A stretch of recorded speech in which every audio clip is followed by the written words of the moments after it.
तुम्हाला सांगितले, एक राहुल गांधी, जर आता काँग्रेसचा उमेदवार निवडून आला तर त्यांच्या पुढे राहुल गांधी हा एकच पर्याय दिसतोय मला. मग उद्या राहुल गांधींच्या हातात तुम्ही देश देणार आहात का नरेंद्र मोदींच्या हातात देश देणार आहात? अरे वा,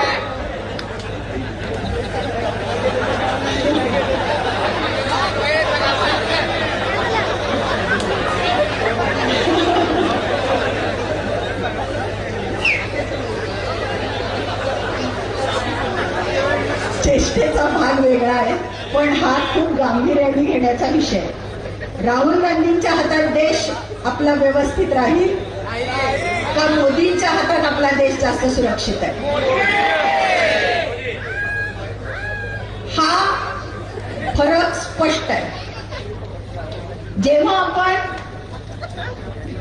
आपल्या उमेदवाराबद्दल मत मागत असतो तेव्हा आपला चेहरा